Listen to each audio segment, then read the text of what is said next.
Well, I was told that the theme of today's gathering is celebration, and now I really believe it by seeing all of these balloons all around us. My name is Trish Carter, and it is my honor to serve Cedarfield as a chaplain. When I was told that today's theme would be celebration, I started thinking about what it is that we at Cedarfield can celebrate any day. And I thought, well, everyone in this room woke up today, and you all found a way to make it into this room. We are all awake. We are all breathing. We are together, and we as a community have proven time and time again that we can do hard things. We are all connected to this wonderful place. Most of you live here, some of us work here, but together we make this place run.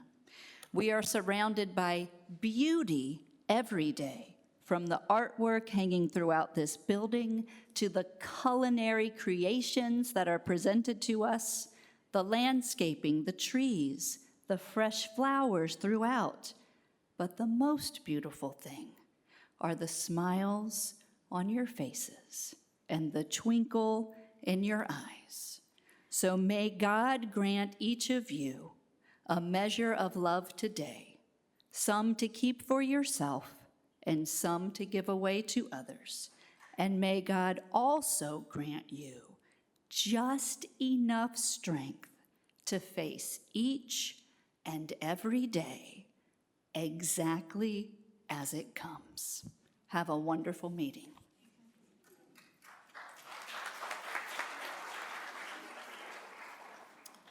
Good afternoon and welcome to our town hall meeting. When our team got together about a week ago to start putting together the agenda, we said we wanted this to feel a little bit different than other town hall meetings. Are you getting that feeling? Yeah.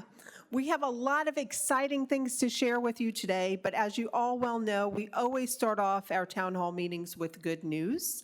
So I have asked actually Kelly today to run around the room and gather good news because Emily is on vacation, which is good news for Emily. Okay, who has some good news to share?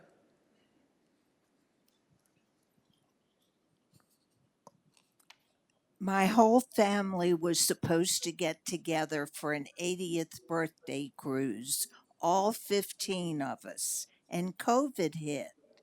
Well, I just got back from my 85th birthday cruise with all 15 and everybody healthy when we got back.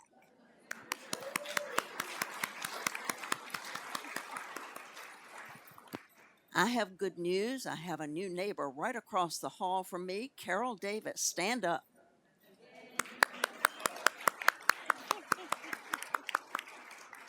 Okay, this side of the room is slacking off a little bit. Who has good news on this side? Up in the way back. It definitely gets her steps doing this. Well, I just got back from St. Louis where I got to meet my 7-month-old great-grandson for the first time. And what a treat. How about the middle sec? Oh, do we have more? Yes. Our whole family is going to be coming in the middle of August, and we are so excited because there will be 2 new great-grandchildren, making 6 altogether. Wonderful.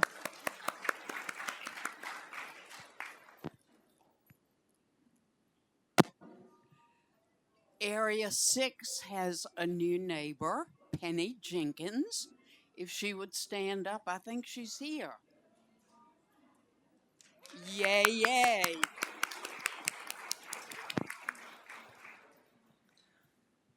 Up front, Ms. Giannoni.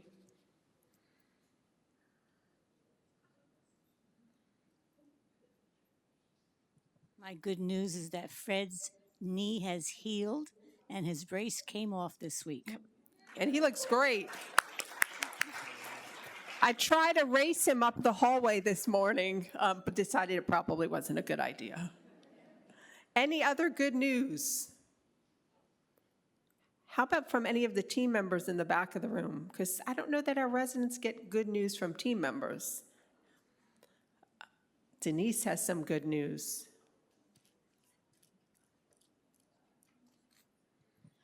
I have two grandchildren being expected in March and February. Both of my daughters decided to drive me crazy and get pregnant within 3 weeks apart. That's going to make for a really fun Christmas. Anybody else in the back of the room? Yeah. I haven't formally met everybody, but my name is Stephen Perez. I'm the new dining director, and I'm very blessed to be here. And thank you very much.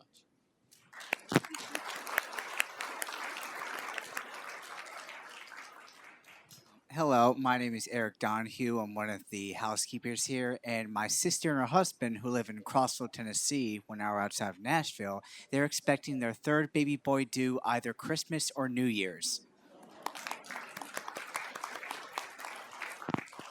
I think Charlie Bryan.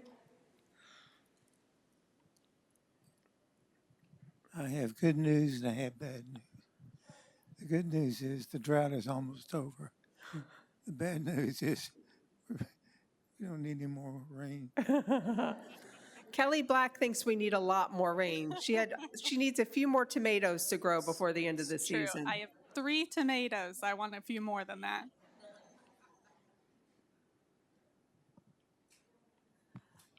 I'm one of the sisters.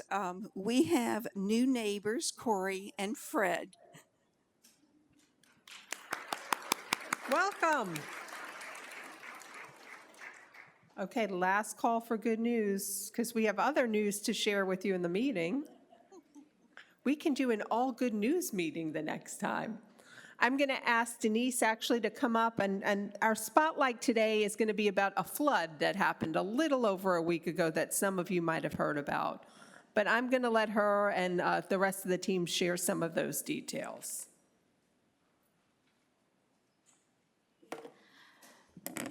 So first of all, before I get started, I would like to welcome up our maintenance, housekeeping, inventory team nurses that were here that morning on July 27th at around 4 a.m.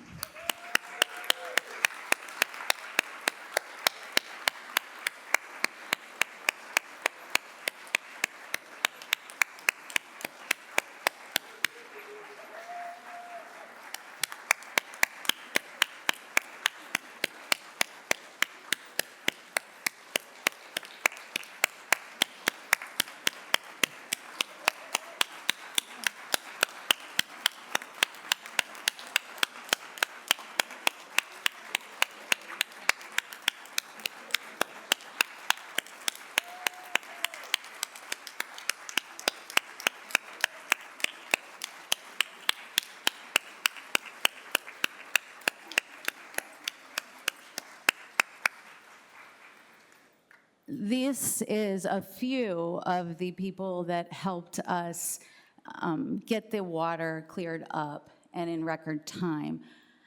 If you don't know about it, this storm started on, you can sit down, we're good, thank you. Or if you want to stand, you're fine. July 27th at about 4 a.m., we received about 2.5 inches of water in rain in 20 minutes.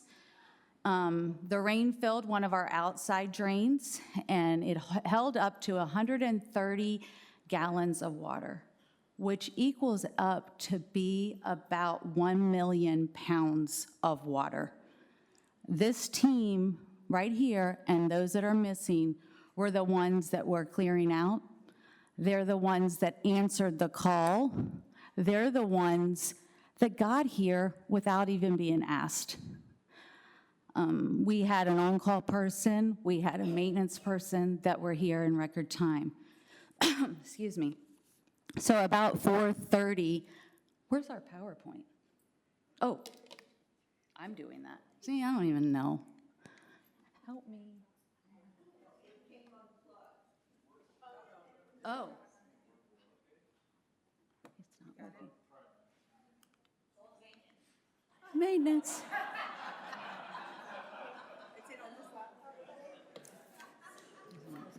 tell me this, sorry.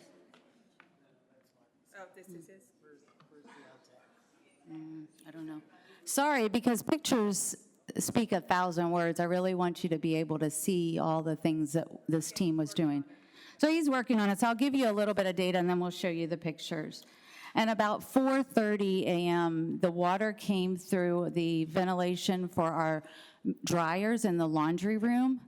It went through the laundry room and went both directions out of coming out the service hallway in 30 minutes. Oh, there we go. So what we're doing right now, we have Peerless Restoration here that is also removing wet drywall. We've had testing done for water. We've also pulled up flooring, carpets, you name it, anything that got wet, we're taking care of. Right now, things are dry, and we're working to get everything out so that we can rebuild it. This process will take about 6 weeks. We have, thank you. It's my flood event.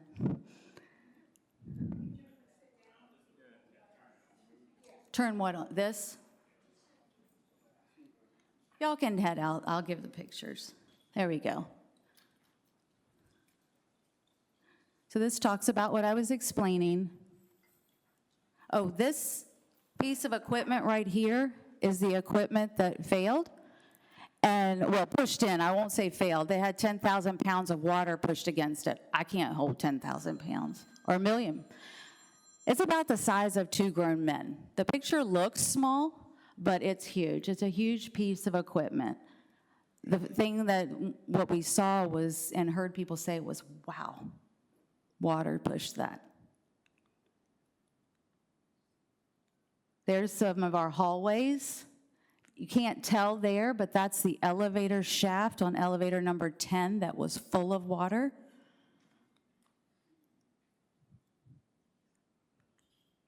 I'm not very good at this. That's Morning Glory. There's Ford pushing some water down the tunnel.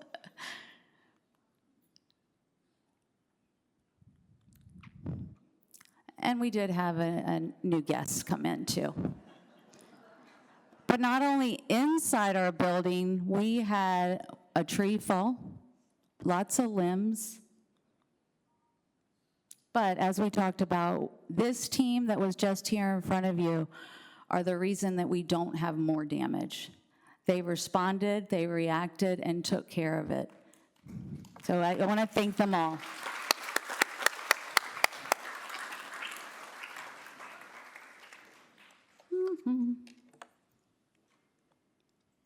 But thank you.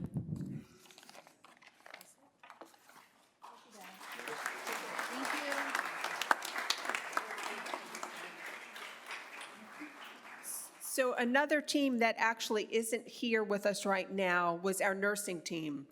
So they were the ones that were here and awake at 4 o'clock in the morning when it happened. And when I got here at about 4:40, we had 8 residents from our memory care neighborhood sitting and watching Hallmark movies and eating treats and as happy as they could be.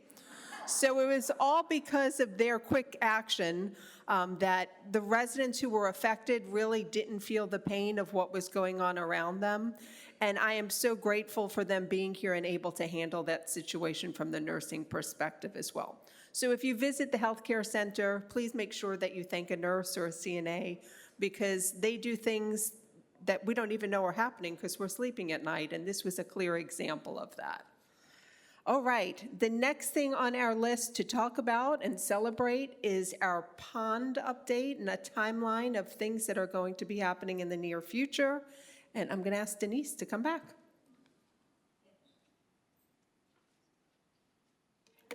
So the pond, about a month ago, got cleaned out. The next steps are getting the fountain installed. We've engaged with an electrician that is very familiar with installing the wiring that prepares for the fountain. He actually it was here just the other day, and then we will have the fountain installed no later than the end of the month, hopefully sooner. But I'm excited to get that going and making that pond a more visible, beautiful part of our community. Thank you.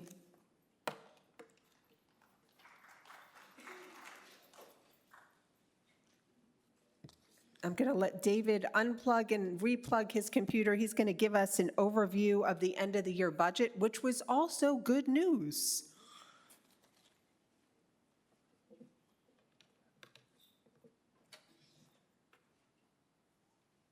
Hello, everyone.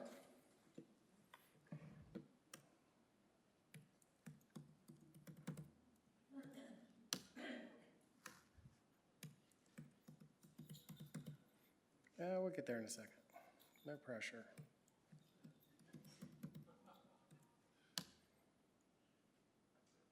All right.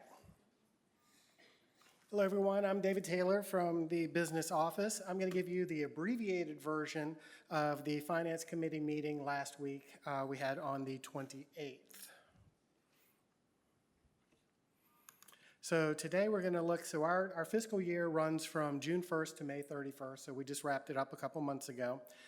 Today I'm going to go high level. I'm going to give you the Cedar Field Statement of Activities, how we did for the year. I'm going to show you the Cedar Field capital expenditures, how much we spent on the buildings and grounds. All right, so total operating revenue was $50 million on a budget of $47 million. So we did better on revenue by $2.3 million, 4% favorable on revenue. Total operating expenses, we had actuals of $44 million on a budget of $42 million. So we came in over budget, unfavorable, $1.5 million or 4%. So you add those two together and you get total change in net assets from operations. Actuals came in at $5.8 million on a budget of $5 million. So we came in favorable to budget on operations, $783,000. That takes us down to non-operating. Non-operating is interest that we spend on the bonds on the building and income that we get from investments. So we budgeted to spend $4.4 million in non-operating changes, and we actually spent $3.5 million. So we came in favorable $864,000, and that is due to revenue from investments. So the bottom line, the total change in net assets, actuals came in at $2.2 million on a budget of $575,000. So we did $1.6 million better than budget last year that ended at the end of May. So pretty good. Yeah.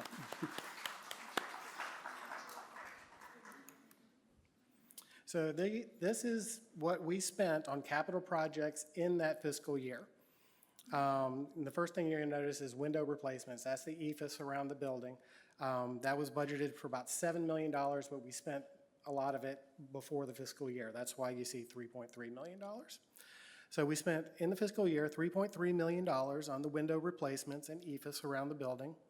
We spent $3.3 million on resident renovations. That's renovating cottages and apartments for new residents coming in. We spent $1 million on building renovations. That's the big building. We spent $217,000 on furniture, fixtures, and equipment around the building. We spent another $66,000 on housekeeping equipment, and yes, I keep asking how that is doing because it just got flooded. $10,000 on the nurse call system, which is the Sarah system, the pull cords we have everywhere. If you were wondering how much it cost to wrap the bus in the beautiful colors that they did, $6,648. That was capitalized along with the bus. A little bit of lighting, $5,000. Information technology, $467,000. Those are the cell phone boosters that they're putting in around the building so that you guys can use your cell phones without Wi-Fi. A little bit on HVAC, $25,000. Some landscaping, $30,000. So for a total of $8,500,000 $547,000 spent in capital. Any questions? I have a couple over here I can give you, yes. And it has some additional information. Any other questions? Come on, that was too easy. All right, thank you. We'll move on.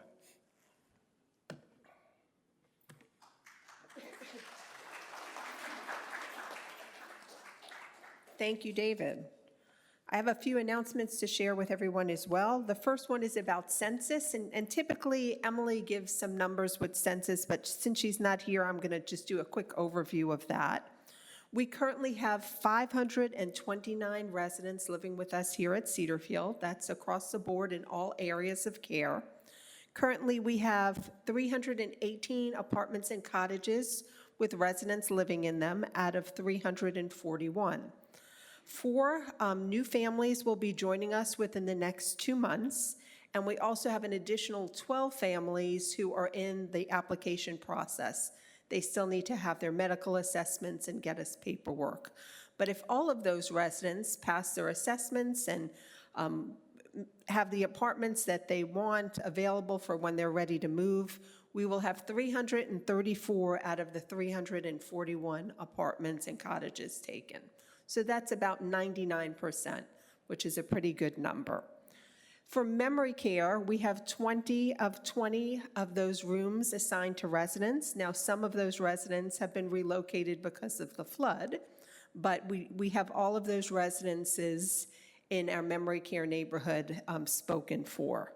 For assisted living, we have 65 of 67 apartments taken, with 67 residents living in them.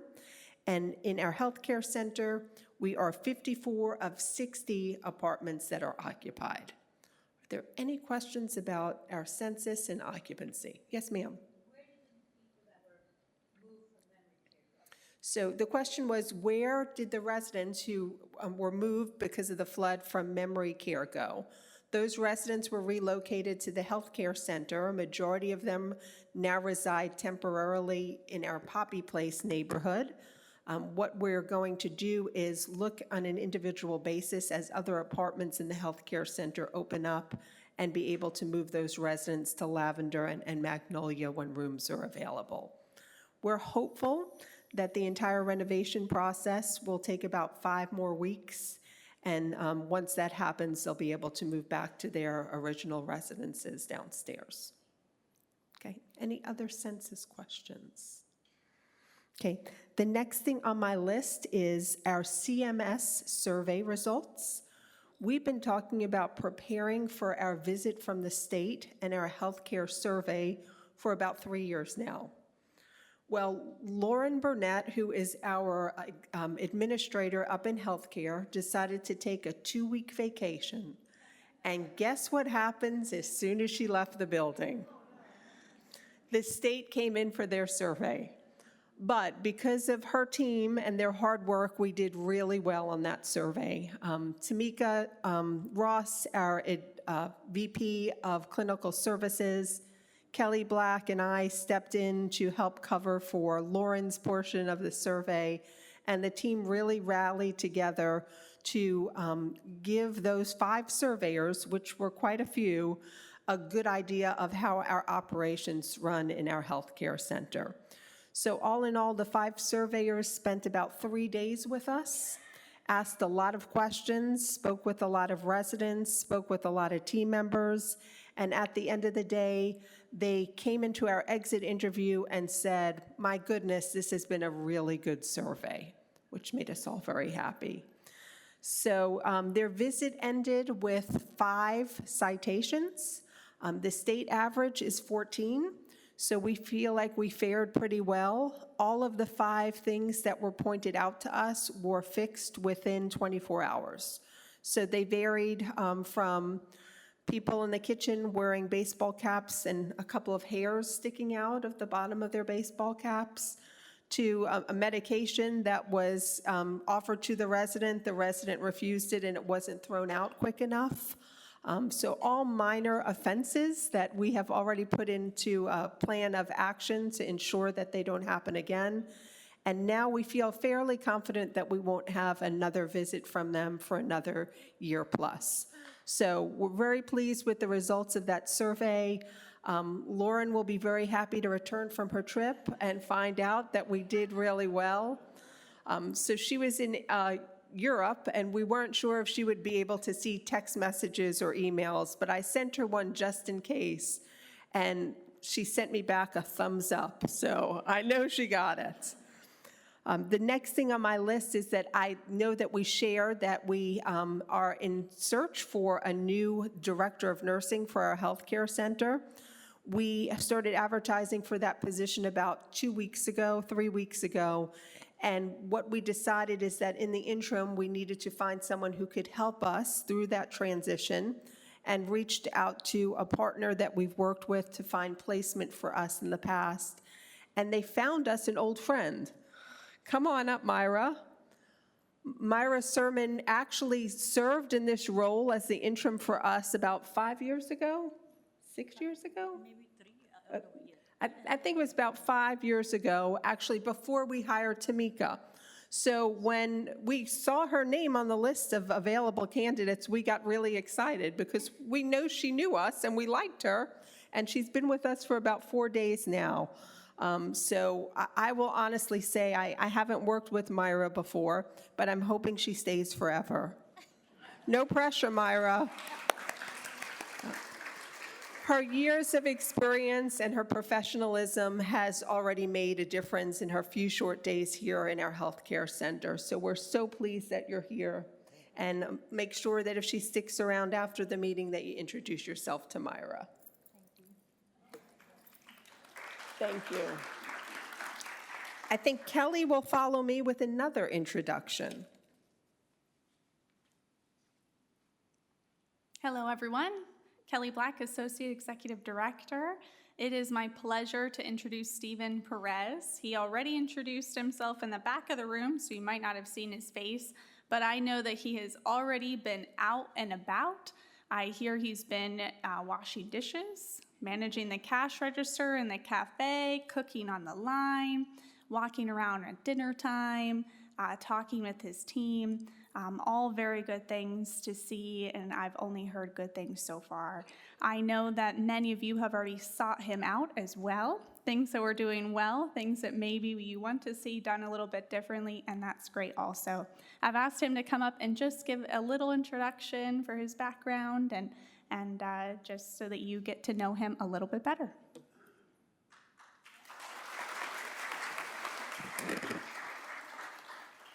So once again, my name is Steven. I have about 20 plus years in senior living and hospitality for hospitals. I have about 25 plus years in cooking. I'm an executive chef background as well. Very pleased to be here. Everybody's been very nice and friendly. I'm very excited about working with each and one of you all. And currently I have 2 beautiful kids. I have a 1-year-old that just turned 1 last week. I have a 4-year-old boy as well. And I have a wonderful wife, as well as a French bulldog named Uno Mars.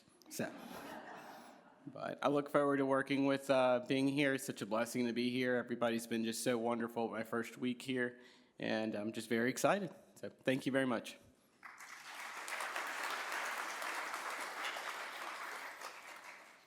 We're so glad you're here, Stephen. Katrin was supposed to join us. She has been pulled away today, so I'm going to present just a little update about our 30th anniversary celebration. So mark your calendar, September 26th, which is a Saturday from 3 to 6. We will be celebrating 30 years of Cedarfield. I don't know how many of you know, we opened in 1996, which may sound like a long time ago or maybe a not so short time ago. We will have the Kings of Swing here to celebrate with us. There will be seating on the terrace and courtyard, weather permitting. We'll be having cocktails and coastal gourmet bites to celebrate. All are welcome. And there'll be more details coming up in the September Informer, so keep a lookout. And I hope you're able to join and celebrate with us. Thank you.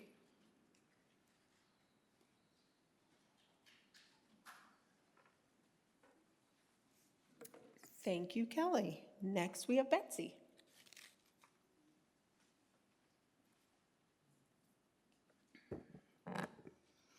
Good afternoon, everyone. I'm Betsy Pollard and have the pleasure of serving as your Director of Philanthropy. Let's see. So, I am last on the agenda.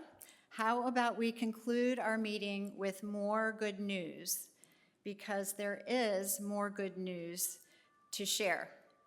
And I would like to invite our resident philanthropy leadership team up here to join me. The team has asked me to be the spokesperson to deliver our report. And I think Paul Springman is also on the team, but he is out of town, so he's not here with us today. Okay, so our good news comes in 3 parts. First, we tried something new. We had one campaign for all 10 charitable funds. We came together as a community at our June kickoff to learn more about the impact of giving to these programs and initiatives. And if you weren't able to attend the kickoff, you were able to read about the charitable funds in this booklet. So good news part 1 is we tried something new. Second, we discovered meaning and significance in it. From my vantage point, there were just so many beautiful displays of generosity. From a spirit of giving flowed a sense of gladness and joy. When we set out on this journey, one of our goals was that members of this community would engage with the information provided through the campaign, and if able, enter into giving at a level and for a purpose that was personally meaningful to you.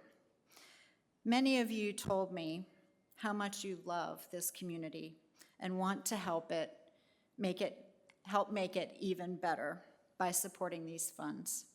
So good news part 2 is that giving was a positive experience. Third, collectively, you achieved amazing results. Would you like to know what they are? So our goal was $360,000, which was a 7% increase over what had been contributed in 2025. As of today, this wonderful Cedarfield community has contributed gifts and gift commitments of, are you ready? Delonte,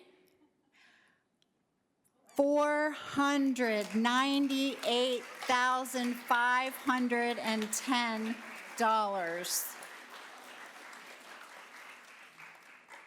This is 38% over our goal and a 50% increase over last year. So let's just celebrate that again. It's so exciting. So because of your generosity, the programs and initiatives these funds support will be sustained and most definitely augmented. And we will look forward to sharing with you throughout the year specific stories of the impact of your giving, as time goes on.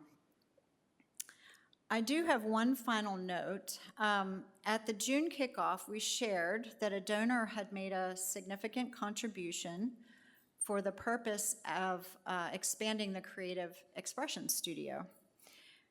Further details on that are now developing, and we'd like to share the concept and initial plans with you at an informational meeting later this month.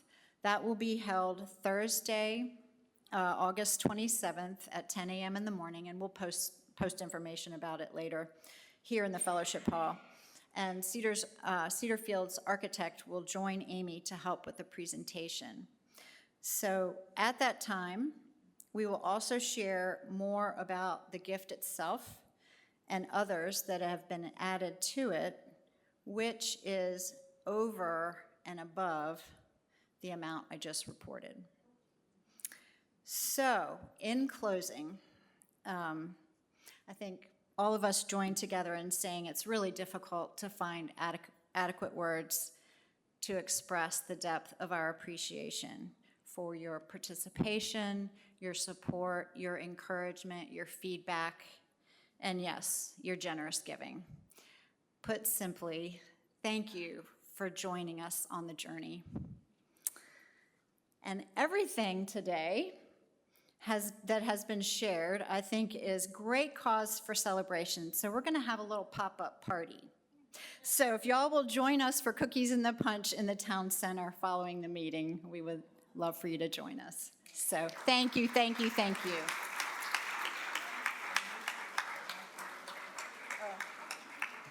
Sorry, did you want to say? I'm not part of the journey in the way that I was supposed to be up here speaking, but I just want to give a special call out to Betsy Pollard.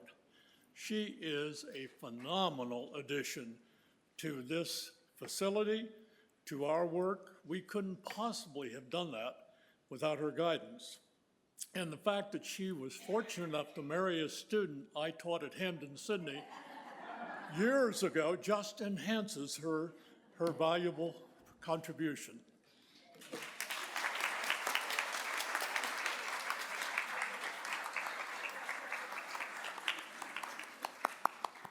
So before I invite everyone to join us in the town center for some refreshments, is there any other questions that we might be able to answer for you before we go and have some cookies and punch? Okay, thank you all for joining us, and thank you for being here. We love working at Cedarfield because of you, and what you bring to this community makes a difference.